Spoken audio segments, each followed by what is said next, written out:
Namaste, hello, and welcome to the NDTV World Report. I'm Priyanka Deo. Let's go straight into our top story. Israel has carried out a series of powerful strikes on the Syrian capital Damascus on Wednesday, escalating a campaign that it says is in support of an Arab minority group involved in deadly clashes with Syrian government forces. Now, Israel has stepped up its campaign despite pressure from the United States, which has made moves to end Syria's international isolation. Listen in to what the Syrian president and Israeli prime minister had to say, followed by a report. Here we go. فكنا بين خيارين: الحرب المفتوحة مع الكيان الإسرائيلي على حساب أهلنا الدروز وأمنهم وزعزعة استقرار سوريا والمنطقة بأسرها، وبين فسح المجال لوجهاء ومشايخ الدروز للعودة إلى رشدهم وتغليب المصلحة الوطنية على من يريد تشويه سمعة أهل الجبل الكرام. فلسنا ممن يخشى الحرب، ونحن الذين قضينا أعمارنا في مواجهة التحديات والدفاع عن شعبنا، לكننا قدمنا مصلحة السوريين على الفوضى والدمار. היי אזרחי ישראל הדרוזים, המצב בסווידה, המצב בדרום מערב סוריה, הוא חמור מאוד. צה"ל פועל, חיל האוויר פועל, כוחות אחרים פועלים. אנחנו פועלים כדי להציל את אחינו הדרוזים וכדי לחסל את כנופיות המשטר. ועכשיו יש לי בקשה אחת מכם. אתם, אזרחי ישראל, אל תעברו את הגבול. אתם מסכנים את חייכם, אתם יכולים להירצח, אתם יכולים להיחטף, ואתם פוגעים במאמצים של צה"ל. ולכן אני מבקש מכם, חזרו לבתיכם, תנו לצה"ל לפעול. The last few days saw dozens of civilians and military forces killed in intense clashes between Druze armed factions and Sunni Bedouin tribes alongside Syrian government forces in the country's Sweda province. What started as a series of tit-for-tat kidnappings spiraled into series rounds of fighting as tensions have simmered between the Druze and Syria's new Islamist-led government, which led the movement that toppled President Bashar al-Assad in early December. The interim government has promised to include the Druze, a small Islamic offshoot largely based in Syria, but has so far kept the authority. The Druze, like other minority groups in Syria, have been skeptical of those promises. Meanwhile, the Israeli army struck near the entrance of the Syrian Ministry of Defense in Damascus. Israel has launched a series of airstrikes on convoys of government forces in southern Syria since the clashes erupted and has beefed up forces on the border. It threatened to further intervene to back the Druze in the country. A number of Druze live in the Israeli-controlled Golan Heights and are related to those in Syria. 50 people were killed in a massive fire in a hypermarket in Al-Qut. This is a city in eastern Iraq. Local media is reporting this. Video circulating on social media showed flames engulfing a 5-story building in Al-Qut overnight while firefighters were trying to contain the fire. The cause of this fire was not immediately known, but the governor said that initial results from an investigation would be announced within 48 hours. NDTV's Mohammad Ghazali brings us details. Around 59 victims have been identified of this fire incident, which happened in one of the shopping complexes in Qut area of Iraq, and it is believed that many people are still trapped under the debris. It's a multi-story shopping complex where the fire incident happened. The reason of the fire incident is the cause of the fire has not been ascertained yet, and within 2 days a formal inquiry report will be released, and 2 days of mourning has also been announced in Iraq over this particular incident. A lawsuit has also been filed against the owner of the shopping complex where this incident has happened. Thank you very much for that report. Let's move on to our next story. The demolition of legendary filmmaker Satyajit Ray's ancestral home in Bangladesh, Maiman Singh, has been halted, and the authorities have formed a committee to look at how it can be reconstructed. This comes after India expressed concern over the ongoing demolition of Mr. Ray's ancestral house in Bangladesh. West Bengal Chief Minister Mamata Banerjee has also protested this demolition, stating that the house is intricately tied to Bengal's cultural history. NDTV's Saurabh Gupta brings more. Saurabh? After concern and India also offering to help with the restoration of Satyajit Ray's ancestral house in Mymensingh in Bangladesh, the Bangladesh government has told NDTV that there is, of course, an effort now ongoing to restore it.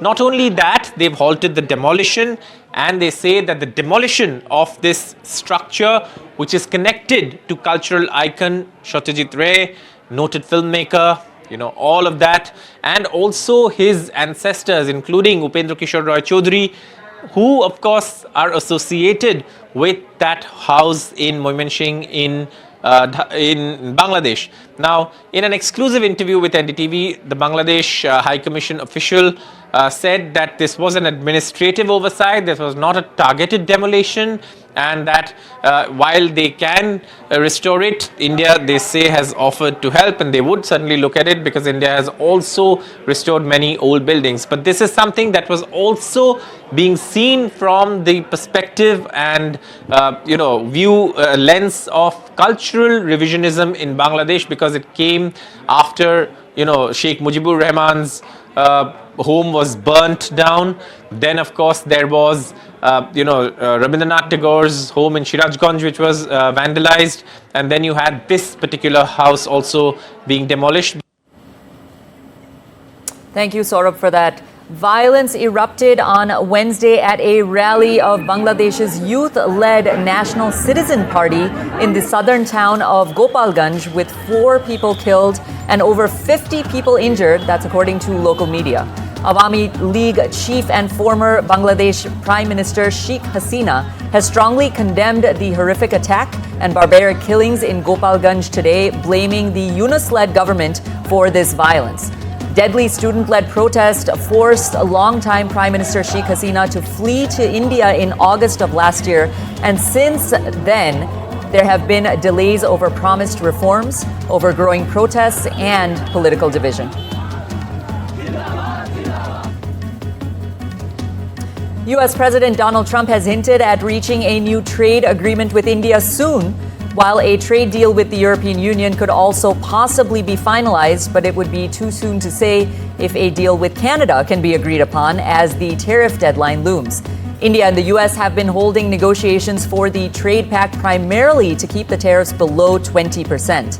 During an interview with Real America's Voice on Wednesday, Trump was asked which trade deals were on the horizon, and he responded by saying, and I quote, "We're very close to India and we could possibly make a deal with the European Union." Listen in to what Mr. Trump has to say. We had one yesterday, that was announced. We have another one coming up, maybe with India. I don't know. We're in negotiation. When I send out a letter, that's a deal. In other words, that's a deal. The best deal we can make is to send out a letter.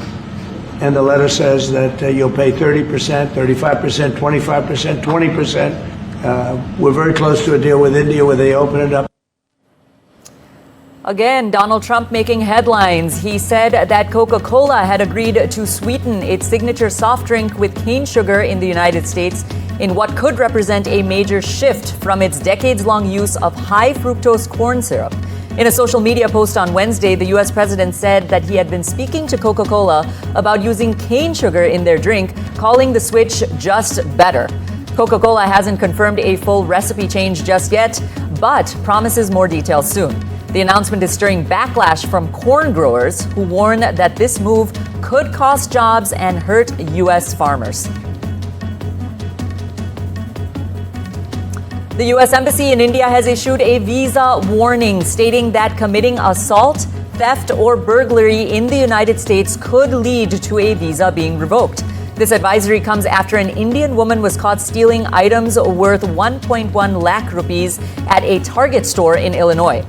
As a word of caution, the advisory further stated that such an act, robbery, could make one ineligible for future U.S. visas, preventing re-entry into the U.S. Therefore, the embassy urged foreign visitors to adhere to law and order. A U.S. citizen and Army veteran who works as a security guard at a California cannabis farm said on Wednesday that U.S. officials arrested him during an immigration raid last week and held him for 3 days without any explanation. George Reitz, who's 25 years old, works as a security guard at Glasshouse Farms in Camarillo, and said he was arriving to work on July 10th when several federal agents surrounded his car and, despite identifying himself as a U.S. citizen, broke his window, pepper sprayed him, and dragged him out. I was on my way to work. I I got caught in the middle between the protest and ICE agents. I explained myself. I let the ICE agents know that I'm a U.S. citizen, that I'm American, that I work at the glass house, and they ignored me. They didn't care what I had to say. They automatically accused me of just, I guess, doing something wrong, and they escalated it from there. ICE escalated the entire situation. Keir Starmer and Germany's Chancellor Friedrich Merz are expected to sign a new bilateral treaty that promises tighter action on smuggling gangs, expanded defense exports, and closer industrial ties between the UK and Germany. The bilateral friendship and cooperation treaty marks the latest phase of Starmer's bid to build Britain's influence in Europe without reopening formal ties with the EU. Now, this treaty includes a German commitment to make it illegal to facilitate unauthorized migration to the UK, closing off a key supply route used by smugglers operating from German territory. UK officials say that the new law, which is expected to be passed by the end of the year, will give police and prosecutors the tools to target warehouses and logistical hubs used to store small boats and engines linked to channel crossings. The U.S. Department of Justice has fired a veteran federal prosecutor who worked on the cases against sex offender Jeffrey Epstein, his accomplice Ghislaine Maxwell, and hip-hop mogul Sean Diddy Combs. It's not clear why Maureen Comey was removed from her job at the Southern District of New York, but her exit was confirmed by sources to the BBC's U.S. partner, CBS. Doctors in the United Kingdom have announced the birth of 8 healthy babies after performing a groundbreaking procedure that creates IVF embryos with DNA from 3 people to prevent the children from inheriting incurable genetic disorders. The mothers were all high risk for passing on life-threatening diseases to their babies due to mutations in their mitochondria. This is the tiny structure that sits inside cells and provides power that the cells need to function. The 4 boys and 4 girls, including one set of identical twins, were born to 7 women and have no signs of the mitochondrial diseases that they were at risk of inheriting. One further pregnancy is ongoing as we speak. Indian astronaut Shubhanshu Shukla reunited with his wife, Kamna Shukla, and 6-year-old son, Kiyash Shukla, after his 18-day mission aboard the International Space Station. The emotional moment was captured on camera with photographs showing Shukla embracing his wife and his child in tight hugs.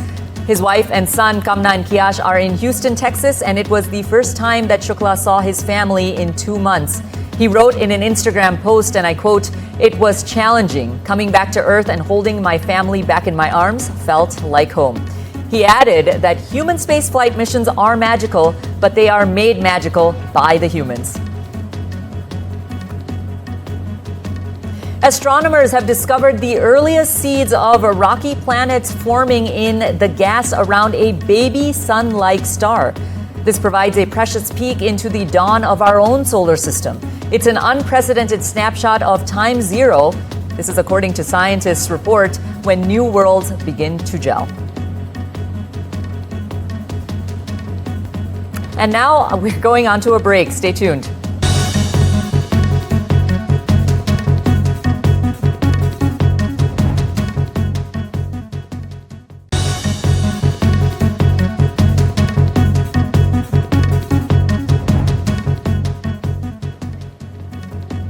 And now from the world of technology, Google has announced that students in India can now get their AI subscription plan for free. This means access to Gemini's suite of AI-powered products and services, which is otherwise worth 1,950 rupees per month, free for 12 months. Here's a brief report.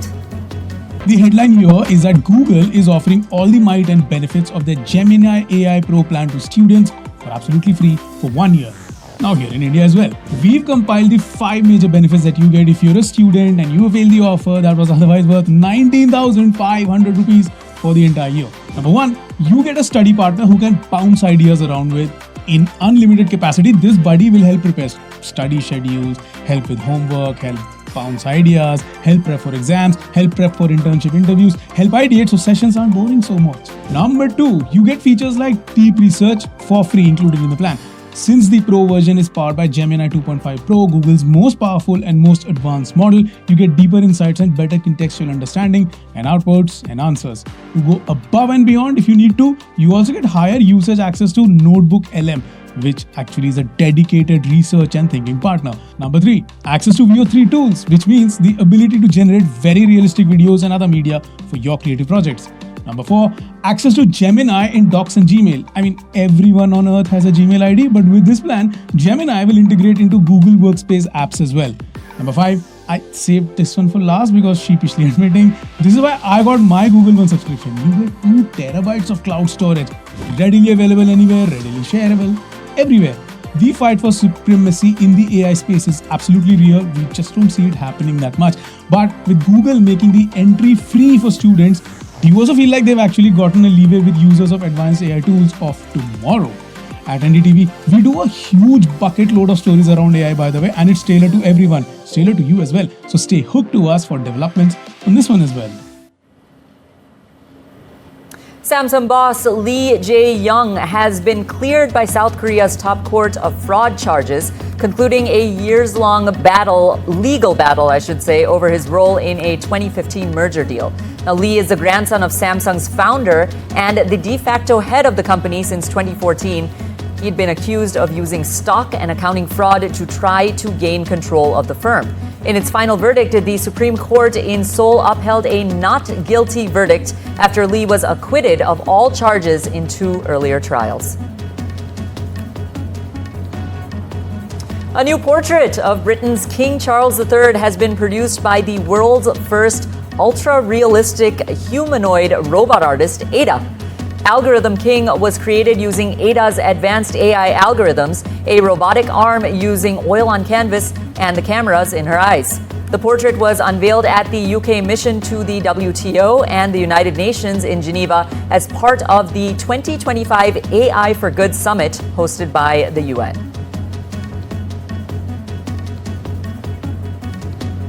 A rare oil portrait of Mahatma Gandhi, believed to be the only one that he sat for the artist to paint, has fetched triple its estimate at 152,800 pounds. That's approximately 1.75 crore rupees in a Bonhams auction in London.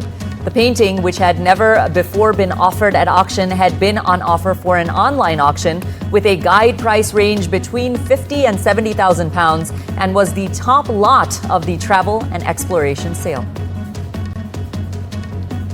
A fire has destroyed the main stage at the Tomorrowland festival in Belgium just 2 days before the event was set to open. Now, no injuries were reported during the blaze, and the cause of the fire still remains unclear. In an update posted on the festival's website, organizers said that the campsite would still open on Thursday as planned, and that the focus was on finding solutions for the festival weekend.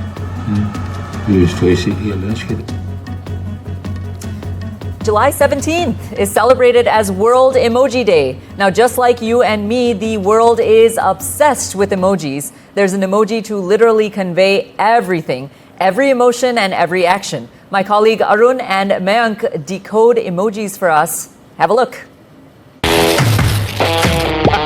All stupid monkey, this, that. How did it work? Put a red dress on. 1, 2, 3, 4. It's World Emoji Day and we have another segment. We're celebrating the fabulous mode of communication that is emojis. We'll be recreating some of these with our own face, and we don't really have a name, but I would want to call it He-moji because we're putting he like the human element. I wouldn't put a gender to it. Okay, what do you want to call it? He, they, them emoji. Emoji. Yes. Lovely. All emojis. He, she, they, them emoji. Right. So stupid. Now this is the second one. Okay. Okay, that's easy.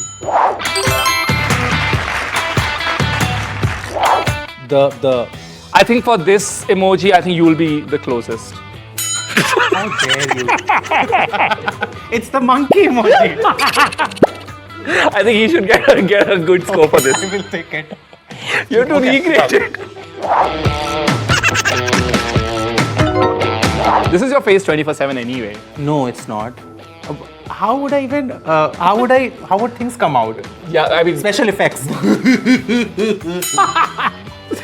not this one.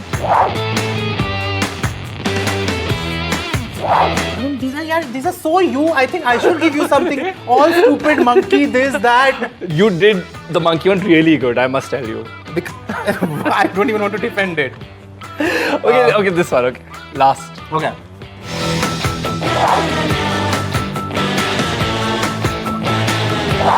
Do you want to do a dancing emoji? I'll do the girl twirling emoji. But you don't have a red dress on.